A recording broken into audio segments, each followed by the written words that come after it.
Hi hello good morning. तर तुमचं सगळ्यांचं पुन्हा एकदा स्वागत आहे आपल्या नवीन मराठी यूट्यूब चॅनलमध्ये.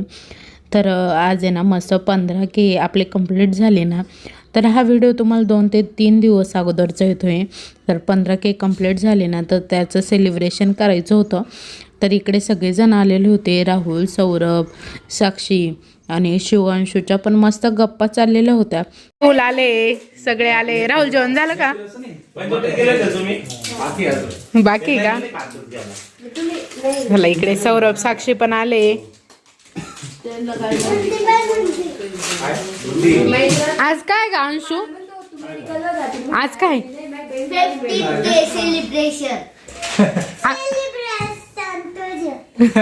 कसलं? थांब ना, तिला सांगते कसलं काय 15 झाले. हा वाटे करायला केक आणलाय मिस्टरांनी छान असा. आईस काय का आईस्क्रीमचा आहे का? फोडती नाही म्हणजे कापतो ना पण तो कट होतो ना.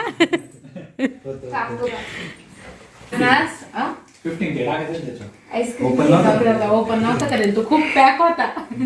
तर आज सगळेजण आले तरी सुवर्णाताई, अरुणाताई त्यांची सगळ्यांची कमी आहे. कारण की ताईंना थोडंफार बरं वाटलंय, अजून काही एवढं बरं वाटलं नाही. त्यामुळे मग आमचं छोटंसं सेलिब्रेशन आहे, ते आल्यानंतर आम्ही मोठं सेलिब्रेशन करू परत. मग आज कोणी नाही येत आहे, त्या फक्त भाचे आज सगळे म्हणजे 2च आहे. सगळे असल्यावर घर भरतं. आज तुम्हाला थोडंसं घर रिकाम वाटत असेल तर एवढ्यांमध्ये सेलिब्रेशन आहे. ते पण करायचं नव्हतं पण शिवांशूचं खूप चाललं कालपासून, म्हणून मग आज केलंय. तर चला करा केक कट, तुम्हीच करा. शिव आणि अंशू केक कट करणार आहे. तर आजचं आपलं हे सेलिब्रेशन छोटंसं होतं, कारण की कोणाला जास्त बोलवलेलं नव्हतं. फक्त सौरभ आणि राहुललाच बोलवलेलं होतं. कारण की केक पण आणलेला होता मिस्टरांनी, आईस्क्रीम, त्यामुळे मग सगळ्यांना खाण्यासाठी पण बोलवलेलं होतं. केक कट केला नंतर त्यानंतर मग सगळ्यांनी केक भरवला. राहुलने, सौरभ, साक्षीने सगळ्यांनी मग मला केक भरवला. तर मस्त आईस्क्रीम केक आणलेला होता. यावेळेस काहीतरी न्यू आणलेलं होतं, बटरस्कॉचमध्ये आईस्क्रीम केक. कारण की मिस्टर बोलत होते की पावाचा केक खाण्याचा खूप जास्त कंटाळा येतो, त्यामुळे मग हा केक आणलेला होता मिस्टरांनी. साक्षी केक ऐवजी मला माहिती मला काय आवडतं. साक्षी आणि सौरभनी आमची बघा ना कशी रुबाब गाजवती. माझं आहे बाई.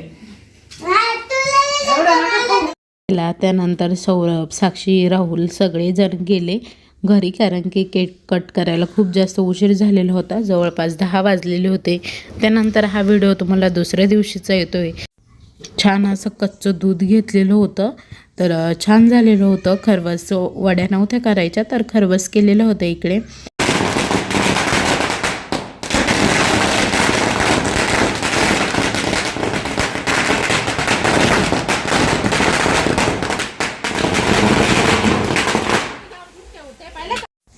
तर आत्ता नगरपालिकेची निवडणूक झाली हे सगळ्यांना माहिती. तर आता निवडून आलेले उमेदवार म्हणजे अमोल भाऊ आलेले होते. तर मिस्टरांनी त्यांना शॉल वगैरे देऊन, श्रीफळ देऊन त्यांचा सत्कार केला. नंतर छान असं फोटो वगैरे काढला. आणि आत्ता इकडे ना आम्हाला सुतक आहे, तुम्हाला सगळ्यांना माहिती होईल की 10 दिवसाचं आमचं घरातलं सुतक होतं. तर आता सुतक म्हटलं की सगळं घर वगैरे आवरावं लागतं. तर मग आता तेच काम सुरू झालेलं होतं. तर म्हणजे आता आहे ना, मी वरचे 2 बेडरूम आवरले, पण मग खालचं आवरायचं बाकी होतं. तर वरचे रूम आवरताना काही व्हिडिओ घेतला नाही, कारण की व्हिडिओ स्टँडला लावा, चालू बंद करा, मग त्यामध्ये खूप जास्त टाईमपास होतो. मग त्यामुळं म्हटलं जाऊ द्या, आता वरचे रूम आवरताना काही व्हिडिओ घ्यायचा नाही, पण मग हॉल आवरताना मी व्हिडिओ घेतला. तर इकडे आता सोफ्याचे कवर वगैरे काढून घेत होते धुण्यासाठी. कारण की आता सगळंच कपडे वगैरे धुण्यासाठी म्हणजे धुवावं लागणार आहे. कारण की सगळं आवरायचं असतं दिवाळीसारखंच.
मी ना आता पडदे वॉश करायला टाकलेले होते. तर आपण ना पडद्यांचे हे काढून घेतो बघा, ह्या रिंग्स काढून घेतो. तर प्रत्येक रिंग काढायची परत घालायची लई त्रास असतो. म्हणून मग ना मी काय केलं, एक आयडिया लावली. म्हणजे मी पण रील बघितली होती. तर मी हे सगळे 3 पडदे एकत्र बांधून घेतले आणि मग वॉशिंग मशीनला टाकले. तर हे बघा किती छान निघाले आणि वरून रिंग काढायची गरज नाही पडली. एक पण रिंग तुटली नाहीये. तर आता मी हे सोडून घेते आणि मग वाहण्यासाठी टाकते. म्हणजे मग आपल्याला पण जास्त काही त्रास होत नाही आणि त्याच्यामध्ये वेळ जात नाही. माझा आहे ना त्या रिंगा घालण्यामध्ये काढण्यामध्ये भरपूर वेळ जायचा.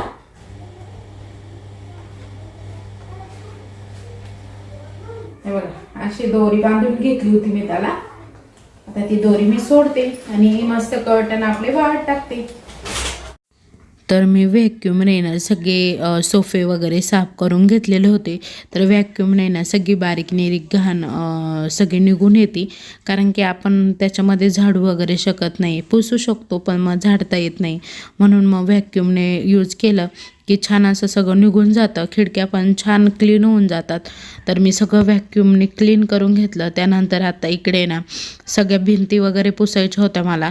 तर सगळं पुसण्यासाठी ना आता घरामध्ये आज मी एकटीच होते. तर आईन ते सगळे सुवर्णाताईंना भेटण्यासाठी गेलेले होते. तर मी इकडे सगळं आवरीत होते. म्हटलं चला, आणि आजच 10वा झाला आहे त्यामुळे मग आहे ना 10व्याच्याच दिवशी आवरते मी. तर आमच्याकडे आहे ना कोणी 10व्याच्या अगोदर आवरतं, कोणी 10वा झाल्यानंतर आवरतं. तर मी म्हटलं मी ना 10वा झाल्यानंतरच म्हणजे 10व्याच्या अगोदर 2 रूम आवरून घेतले आणि त्यानंतर आता खालचे रूम आवरायला सुरुवात केली. तर 10व्याचा कार्यक्रम झाला, मग घरी आलो आणि मग त्यानंतर मग मी आवरायला सुरुवात केली आणि बाकीचे सगळे नाशिकला ताईंना भेटायला गेले. आणि घरं कंटिन्यू वरच्यावर आवरलेले असतात त्यामुळे मग घरांमध्ये एवढी काही धूळधाळ किंवा मग एवढं काही भिंती वगैरे खराब झालेल्या नव्हत्या. कारण की काचा क्लीन म्हणा किंवा कोणतंही काम म्हणा, आपलं काम कंटिन्यू वरच्यावर चालूच असतं. त्यामुळे मग एवढी काही धूळधाळ झालेली नव्हती. तर आता इकडे खिडक्या सगळं पुसून वगैरे घेतलेलं होतं आणि भिंती पण एवढं काही खराब झालेल्या नव्हत्या. कारण की आता दिवाळीला काही जास्त दिवस झालेले नाही आहे. दिवाळीमध्ये सगळं घर आवरलेलं होतं पण मग सुतक पडल्यानंतर सगळं आवरावंच लागतं. तर आजपासून म्हणजे आपल्या कामांना सुरुवात झाली आहे. अजून किचन वगैरे क्लीन करायचं बाकी आहे. तर म्हटलं चला आज ना हॉलची साफसफाई करून घेऊ, म्हणजे एक पटपट होऊन जाईल असं. तर मुलं पण शाळेत गेलेली होती म्हणून मग आज आवरायला काढलेलं होतं. कारण की मुलं शाळेत गेली का टेन्शन राहत नाही, मग आपलं काम चालूच असतं. खिडक्या वगैरे पुसल्या. खिडक्या काही एवढ्या खराब नव्हत्या पण खिडक्यांच्या बाहेर जी जाळी असते ना, म्हणजे ती मी हात पकडलेला आहे बघा तिथे, तर ती थोडीशी खराब झालेली असते धुळीने वगैरे. तर तिच्यासाठी जास्त क्लीन करावं लागली ती. कारण की बाकीचं एवढं काही खराब नव्हतं. तर इथे ना सोफा असल्यामुळे ना इथे खिडकीला धरून पटकन वर चढायला पण सोपं जातं. तसं बाकीच्या ठिकाणी ना प्रत्येक ठिकाणी चेअरच सरकवावं लागते, ठेवावं लागते. आणि आत्ता आहे ना एक साईड माझी पुसून झालेली होती, आता मी दुसऱ्या साईडला आलेली होती इकडे पुसण्यासाठी. वगैरे पुसून झाल्या त्यानंतर फॅन क्लीन करायचे होते. तर फॅन क्लीन करण्यासाठी ना मी इकडे चेअरवर टेबल ठेवलेला होता आणि त्यावर चढून फॅन क्लीन करत होते. कारण की घरामध्ये ना 4 फॅन आहे, एकाच हॉलमध्ये 4 फॅन आहे. त्यामुळे क्लीन करायला पण आहे ना खूप जास्त त्रास होतो. कारण की फॅन जेव्हा क्लीन करतो तेव्हा हात खूप जास्त वरती करावा लागता आणि मग खूप कळ लागते हातांना. तर आम्हाला पण एक स्टूल घ्यायचा आहे लाकडाचा बनवून. तर बघू आता कधी योग येत आहे लाकडाचं स्टूल बनवण्याचे पण. तर आता इकडे ना घर छान असं धुवून घेत होते, पाणी टाकूनच धुत होते. निरमा पावडर वगैरे काही टाकलेली नव्हती.